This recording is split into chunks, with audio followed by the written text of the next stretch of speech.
오늘 21장 18절부터 22절 말씀을 우리가 읽었습니다. 이제 이 말씀이 좀 오해를 많이 하고 있는 부분도 있고, 그러므로 말씀을 상고할 때 우리가 정확한 하나님의 뜻이 무엇인지 이제 잘 살펴봐야 하겠습니다.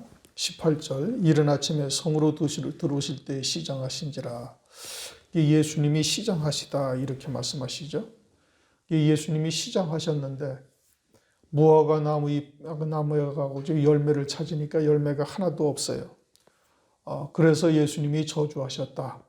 그런데 마가복음 11장 13절을 보시면은 이는 무화과의 때가 아님이라 그렇게 말씀하셔요.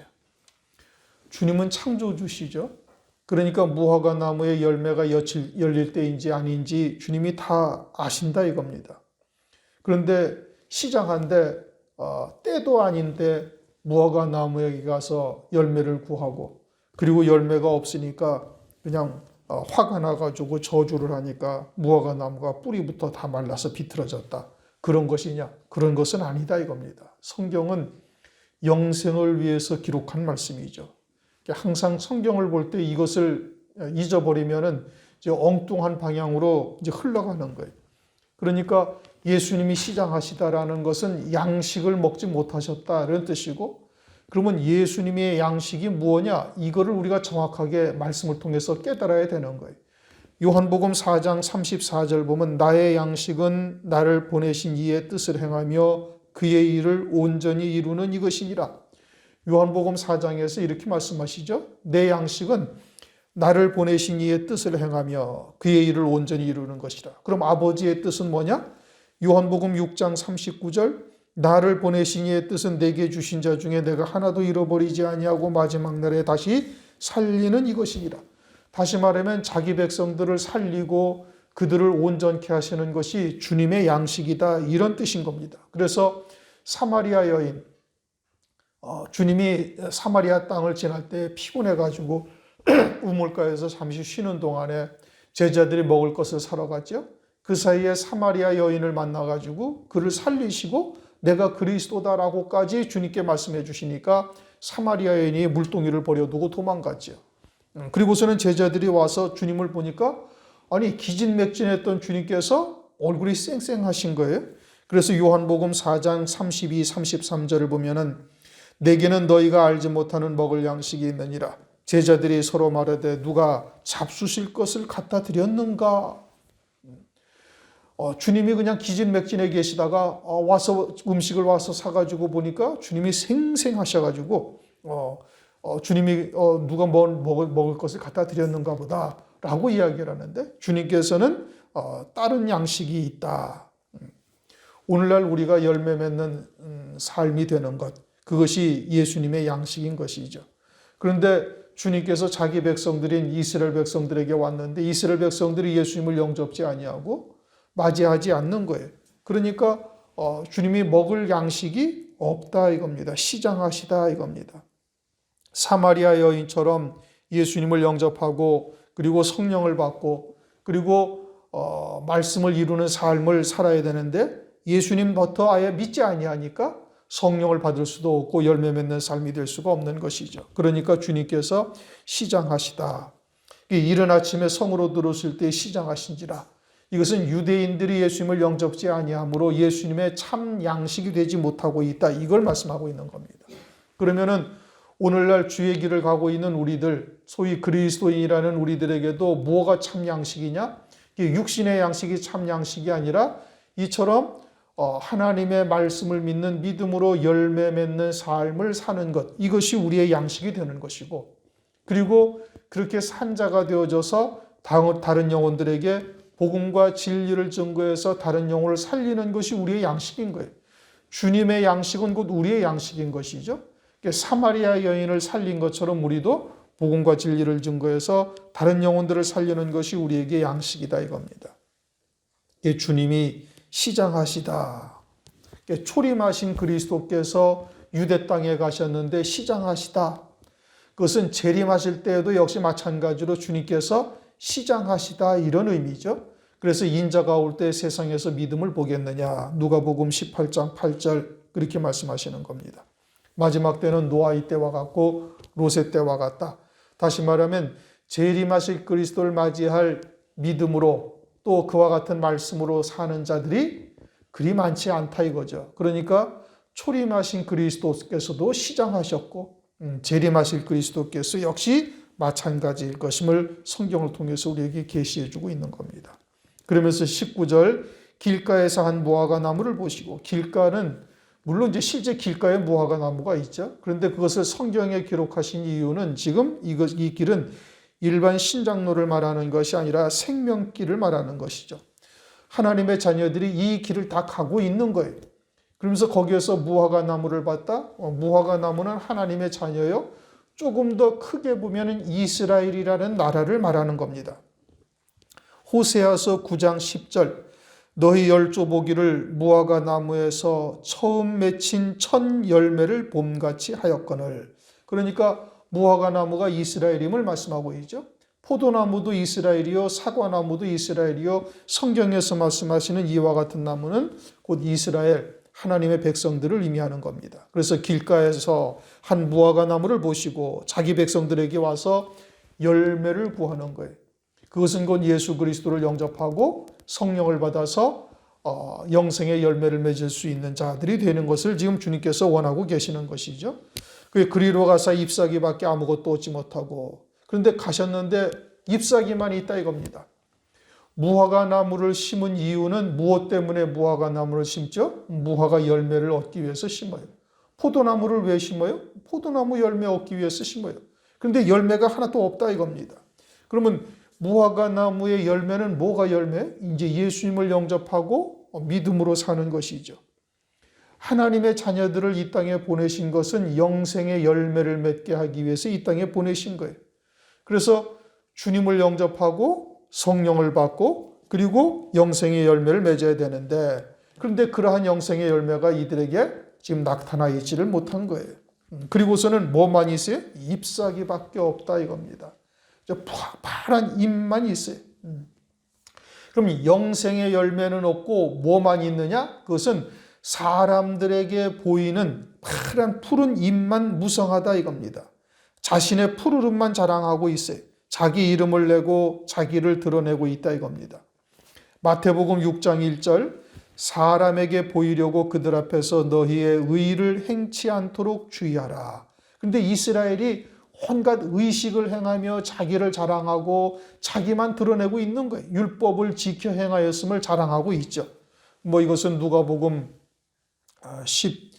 18장인가? 거기 세리와 바리새인들의 기도를 통해서도 바리새인이 얼마나 자기의 의를 자랑하는지를 알 수가 있는 것이죠. 또 기도를 얼마나 잘하는가. 그래서 막 시장 어귀에서 많은 사람이 모여 있는 곳에서 두 팔을 들고 그들에게 다 들리도록 아주 그냥 유창한 화려한 미사여구를 들어서 그렇게 기도하고 있다 이겁니다. 그것은 전부 다 영생과 상관이 없는 푸른 잎만 무성한 것과 다를 바가 없어요. 또 세상의 부귀영화를 자랑합니다. 하나님의 응답이요 하나님께서 함께 하신 것이라고 자랑하면서 자기의 푸르름을 자랑하는 거예요.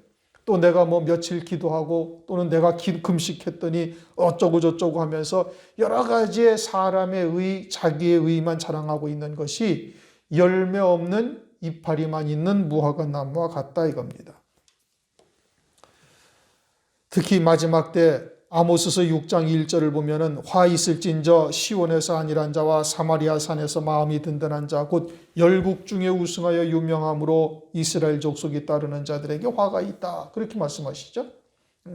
사람들에게 인정받고 사람들에게 칭송받고 사람들로부터 높임을 받고 있는 이 시온에서 안일한 자, 사마리아 산에서 마음이 든든한 자, 그래서 유명한 자, 이들이 결국은 이파리만 있는 무화과 나무와 다를 바가 하나도 없는 거예요.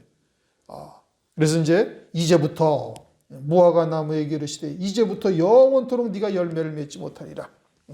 이제 그와 같은 것은 영생의 열매가 되지 못한다 이겁니다. 레위기 18장 5절을 보면은 너희는 나의 규례와 법도를 지키라. 사람이 이를 행하면 그로 인하여 살리라.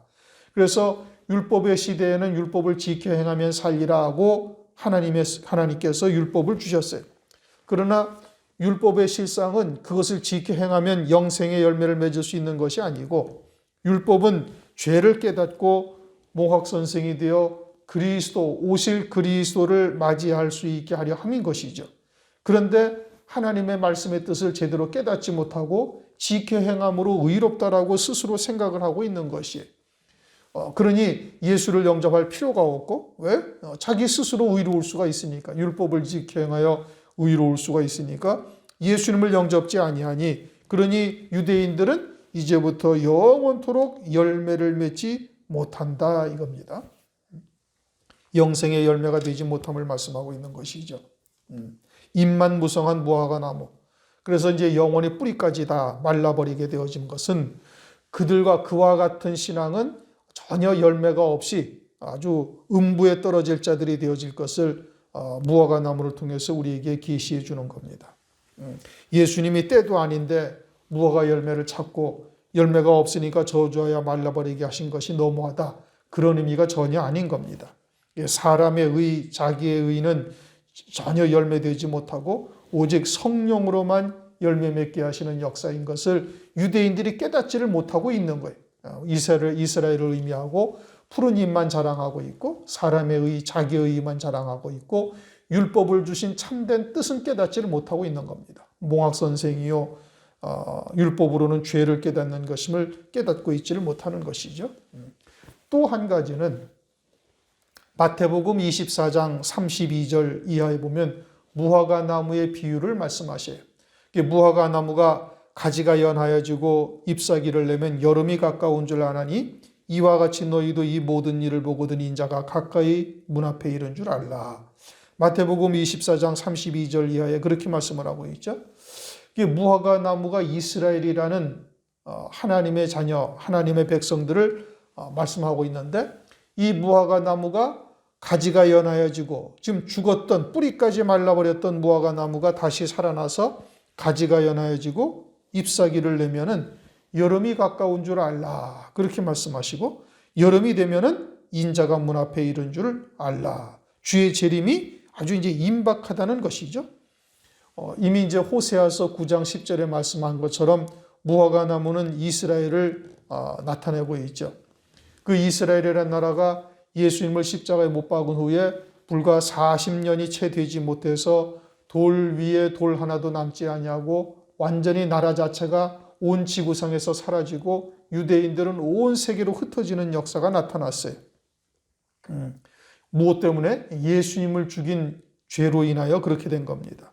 마태복음 27장 24절, 이 사람의 피에 대하여 나는 무죄하니 너희가 당하라.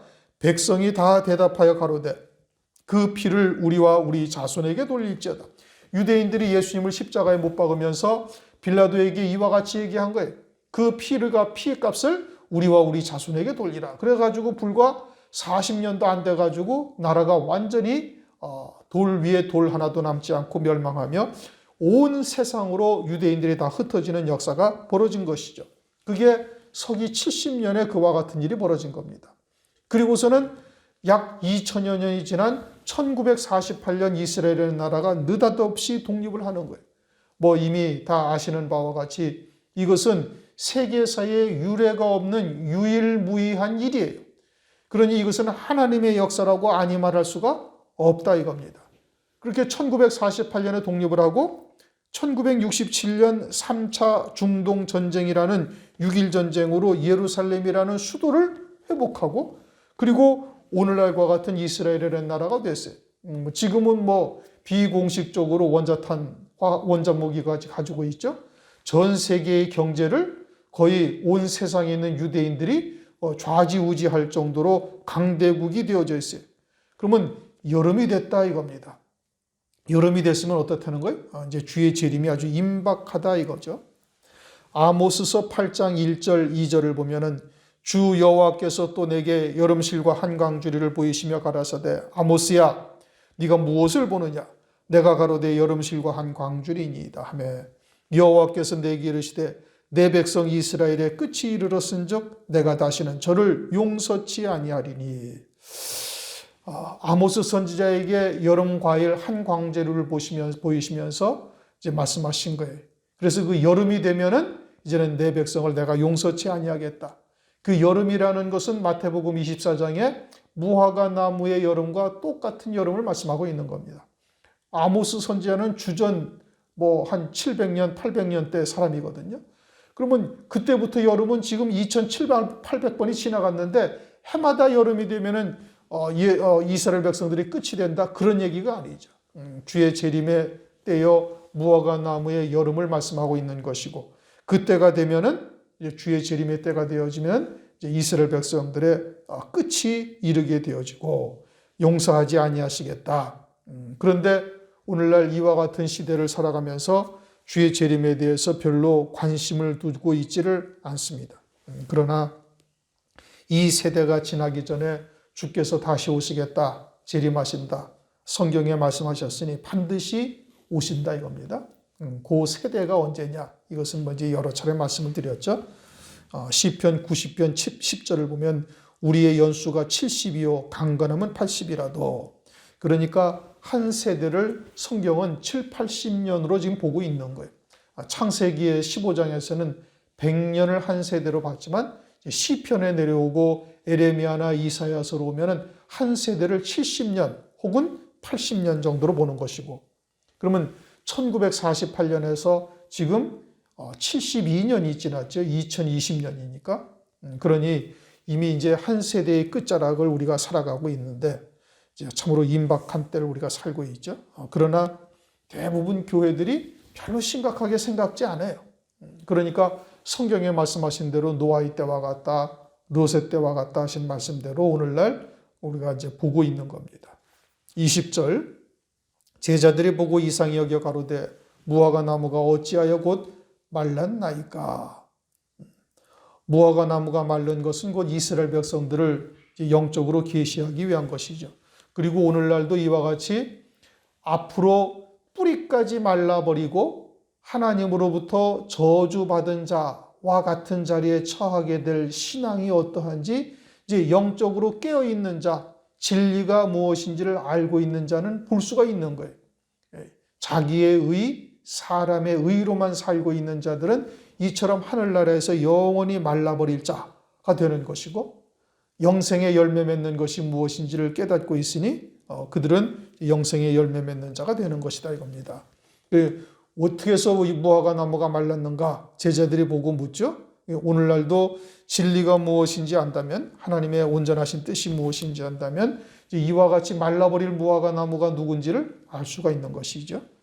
21절, 예수께서 대답하여 가라사대 내가 진실로 진실로 너희에게 이르노니 너희가 만일 믿음이 있고 의심치 아니하면 하면서 이제 쭉 말씀이 이어집니다. 이 말씀이 조금 이제 어려운 말씀인데 그래서 조금 오해도 합니다. 그냥 믿기만 하면은 그냥 이 산더러 던지어 저 바다에, 이 산더러 들려 저 바다에 던지우라 해도 된다 하니까 그냥 산이 휙휙 날아가고 마치 하나님이 내 기도를 들으시는 하나님을 종처럼 부릴 수 있다라고 생각을 하기도 합니다. 그러나 이것은 전혀 그런 내용이 아니에요. 만일 너희가 믿음이 있고 의심치 아니하면, 이제 이 말씀을 마가복음을 한번 보십시다. 마가복음 11장을 보시면은 마가복음 11장 이제 똑같은 말씀을 22절부터 23절에 합니다. 마가복음 11장 23절 보면 내가 진실로 너희에게 이르노니 누구든지 이 산더러 들려 바다에 던지라 하며 그 말하는 것이 이룰 줄 믿고 마음에 의심치 아니하면 그대로 되리라. 그러므로 내가 너희에게 말하노니 하면서 지금 마태복음과 똑같은 말씀이 있죠. 그런데 그 말씀을 하기 전에 한 절 전에 보면은 마가복음 11장 22절을 한번 읽어보십시다. 22절, 예수께서 대답하여 저희에게 이르시되 하나님을 믿으라. 그러면서 이제 믿음에 대해서 지금 말씀하고 있는 거예요.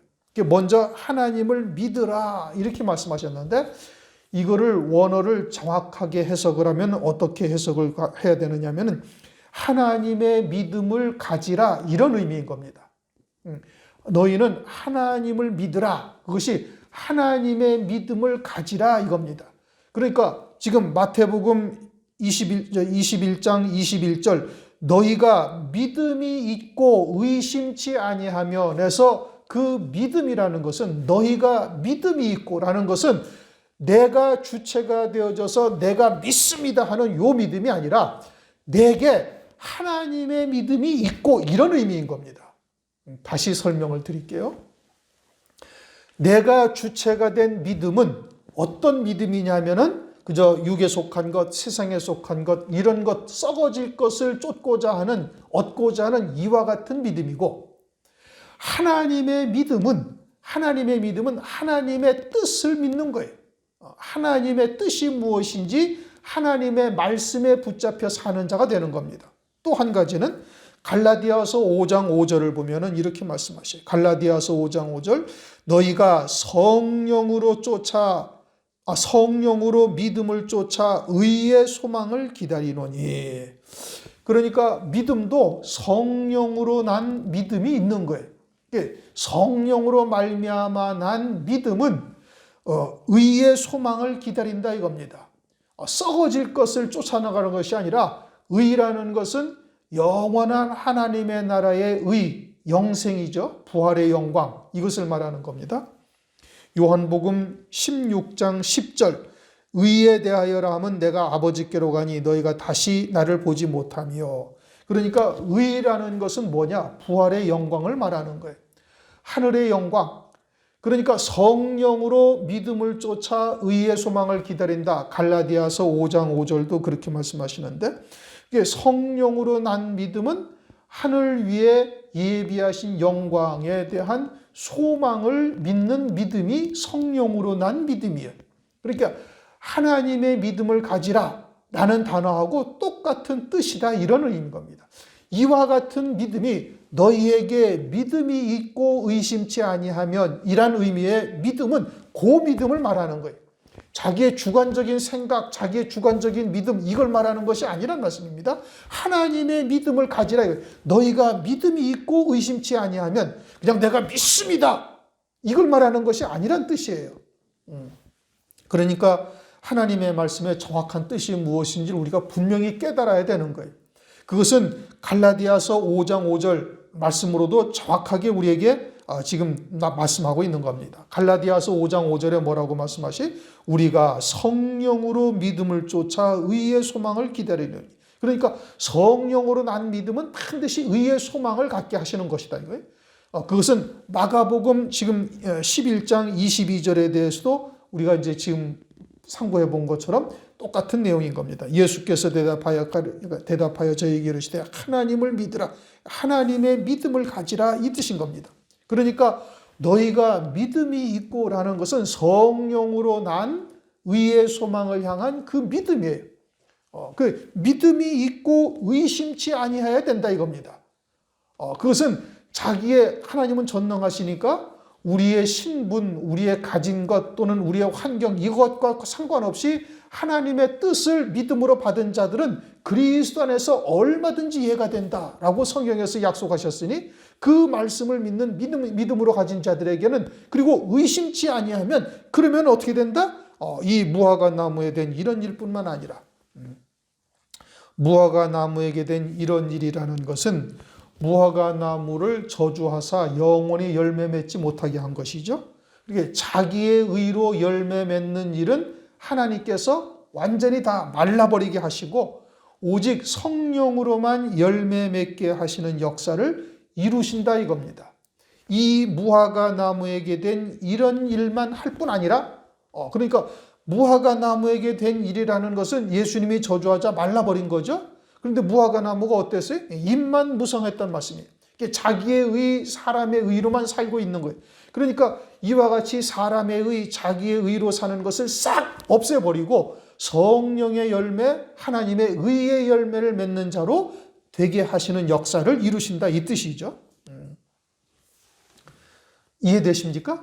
너무 빠른 거 아닌가? 그 다음에 이 산더러 들려 바다에 던지우라 하여도 될 것이요. 그러니까 이제 이 말씀을 이제 이해를 못하니까 그냥 믿기만 하면 산이 팍팍 옮겨진다. 그런 뜻이 아닙니다. 그런 뜻이 아니고 산이라는 것은 뭐냐? 스가랴서 4장 7절을 보면 큰 산아 네가 무엇이냐? 네가 스룹바벨 앞에서 평지가 되리라 하면서 큰 산은 당시에 스룹바벨이 바벨론 포로에서 돌아와 가지고 예루살렘에 성전을 짓는데 그 성전 짓는 일을 방해하는 기존의 그 이제 예루살렘이나 유대 땅에 살고 있던 자들을 말하는 거예요. 그들이 성전 짓는 것을 방해하는데 그것을 큰 산이다. 즉 하나님의 전을 세우는 일을 회방하는 대적하는 무리들, 이것을 큰 산이라고 이야기를 한 거예요. 그러면은 이 산이라는 것은 어떤 산이냐? 즉 사람의 자기의 의로만 살고 있는 무화과 나무만 가득한 산을 말하는 거예요. 우선은 그러니까 먼저 무화과 나무에게 된 이런 일만 할 뿐 아니라 그것은 내 자신에게 대한 거예요. 내 자신이 사람의 의나 자기의 의로 살던 것을 이제는 온전한 하나님의 뜻을 깨닫고 성령으로 말미암아 영생의 열매, 믿음의 열매를 맺을 수 있을 뿐 아니라 이제는 그와 같이 진리 안에서 믿음의 열매를 맺고 시대의 표적을 보고 쫓아가고 있는 우리들을 대적하는 사람의 의로만 살고 있는 큰 산과 같은 존재들을 하나님의 말씀을 증거해서 그들도 그와 같은 이 무화과 나무와 같은 사람의 의 또는 대적하는 이러한 무리들이 다 그 교만함을 바다에 던져버리게 하는 역사도 이루어질 수 있다라고 지금 말씀하고 있는 겁니다. 그냥 산이 팍팍 옮겨진다는 것이 아니고 무화과 나무에게 이루어진 일은 내 안에서 이루어지는 역사를 말하는 거예요. 그 다음에 산이라는 것은 스가랴서 4장 7절 말씀처럼 그와 같이 진리 안에서 믿음으로 사는 것을 대적하는 사람의 의 또는 세상에 속한 자 또는 육신에 속한 자들의 그와 같은 신앙도 바다에 던지운다. 그들도 복음과 진리의 말씀으로 그처럼 교만함이 바다에 던져버리게 교만함을 바다에 던져버리게 할 수 있다라고 지금 말씀하고 있는 겁니다. 그러한 하나님의 말씀의 권능이 있어서 그렇게 대적하는 무리의 신앙들도 그와 같이 바다에 던져버리고 그들도 그처럼 살릴 수 있는 역사가 있음을 말씀하고 있는 것입니다. 22절 너희가 기도할 때 무엇이든지 믿고 구하는 것은 다 받으리라 하시니라. 21절과 같이 또 오해가 많은데 그냥 믿고 구하기만 하면 다 주신다. 그런 것은 아니라는 말씀입니다. 너희가 믿음이 있고 의심치 아니하면 그 믿음이라는 것은 어떤 믿음이에요? 하나님의 믿음, 성령으로 난 믿음을 말하는 거예요.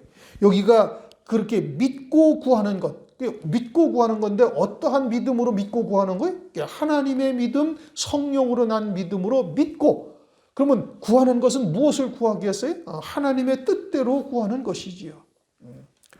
이제 같은 말씀이 요한복음 15장 7절에 이 같은 말씀이 있는 겁니다. 너희가 내 안에 있고 내 말이 너희 안에 가면 무엇이든지 원하는 대로 구하라. 그리하면 이루리라. 이게 똑같은 말씀이에요. 글자는 다르지만 그 속 내용은 이제 똑같은 뜻을 담고 있는 겁니다. 너희가 내 안에 있고 내가 주님 안에 들어간다면 자기가 우선 부정되어야 되죠. 이제 그리스도로만 사는 자가 되어져 있고 그 다음에 내 말이 너희 안에 있으면 다시 말하면 하나님의 말씀을 믿는 믿음, 즉 하나님의 뜻을 깨닫고 진리가 무엇인지를 깨닫고 또는 이 마지막 때에 따른 말씀이 무엇인지를 깨닫고 그 말씀을 믿는 믿음으로만 사는 자가 되어져 있으면 무엇이든지 구하라. 그럼 뭘 구하겠어요? 나는 부정되어지고 하나님의 말씀을 믿는 믿음으로만 사는 자가 되어졌으니 하나님의 뜻대로 구하는 것이고 하나님의 뜻대로 구하게 되어지면 그것은 하나님의 뜻이니 반드시 하나님의 정하신 때에 이루어지게 되는 것이지요. 그것을 말씀하고 있는 겁니다. 그러니까 22절 말씀은 요한복음 15장 7절 말씀과 같은 내용인 거예요. 문자는 달라도 똑같은 내용이다 이겁니다. 너희가 기도할 때 무엇이든지 믿고 구하는 건 먼저 믿어야 되는 거예요. 그런데 그 믿음이라는 것은 하나님의 믿음, 성령으로 난 믿음이에요. 지금까지 쭉 설명드린 거와 마찬가지인 겁니다. 그리고 구하는 것은 다 받으리라. 무엇을 구하겠어요? 하나님의 뜻대로 구하는 자가 되어지고 그것은 하나님 아버지께서 이루어 가실 우리의 자기 백성들에 대한 구원의 뜻이니 그대로 다 이루어질 것이고 그대로 다 받게 되어질 것을 말씀하고 있는 것입니다. 그런데 이제 이 말씀을 오해하고 그냥 무엇이든지 네 생각대로 구하는 것이 있으면 이제 하나님의 이름으로 포장해서 주의 일을 빙자한 기도 또는 소원 이런 것을 이 말씀을 갖다가 붙여가지고 그렇게 기도하고 있는데 그런 것은 잘못된 겁니다. 설령 그렇게 해서 하나님이 응답하셨다 할지라도 시편 106편 15절에 이스라엘 백성들이 광야에서 자기들의 요구한 것을 받았다 할지라도 그 영혼은 하나님께서 파리하게 하셨도다. 설령 응답이 된다 할지라도 영생과는 전혀 상관이 없는 이와 같은 삶이 되어질 것을 말씀하고 있는 것이지요. 21절, 22절 말씀이 무엇을 의미하는지를 우리가 잘 묵상해야 되는 겁니다. 무화과 나무에게 된 이런 일은 내 안에서 이루어지는 것을 말하는 것이고 이 산더러 들려 바다에 던지려 하는 것은 그처럼 스가랴서 4장 7절처럼 그런 이파리만 무성한 무화과 나무와 같은 것만 가득 있는 것과 같은 산, 대적하는 거대한 무리들이라 할지라도 그들이 네가 증거하는 복음과 진리의 말씀에 의해서 그와 같은 대적, 교만함 또는 사람의 의와 같은 것이 바다에 던지우게 되는 역사가 나타나게 되어진다. 그러니 네가 기도할 때 무엇이든지 믿고 구하는 것은 성령으로 한 믿음 안에서 그와 같이 아버지의 뜻을 쫓아 구하는 것은 다 받으리라. 반드시 받게 되는 것이죠. 그것을 지금 말씀하고 있는 겁니다. 우선 길가에서 무화과 나무를 저주하셨다. 그건 이스라엘 백성들을 말씀하고 있는 거예요. 주님을 영접지 아니하니까. 또 한 가지는 마태복음 24장에 이처럼 뿌리까지 말라버린 무화과 나무가 다시 가지가 연해지고 잎이 나면은 여름이 가까운 줄 알라. 그렇게 이 무화과 나무는 결국은 누굴 말하는 거예요? 이스라엘 백성들을 의미하고 있는 것이고, 그리고 이제 이와 같이 너희가 믿음이 있고 의심치 아니하면 이 무화과 나무에 된 이런 일만 할 뿐 아니라 이 산더러 들려 바다에 던지라 해도 될 것이요 너희가 기도할 때 무엇이든지 믿고 구하는 것은 다 받으리라. 이것은 우리가 그 말씀의 의미가 무엇인지 정확한 뜻을 깨닫고 그리고 그 말씀을 가지고서 우리가 기도할 수 있어야 되는 것이죠. 그저 네가 원하는 대로 하나님의 이름을 빙자해서 구하는 것이 있으면은 그러면 다 준다. 이런 뜻이 전혀 아니다. 이런 의미인 겁니다. 기도하시겠습니다.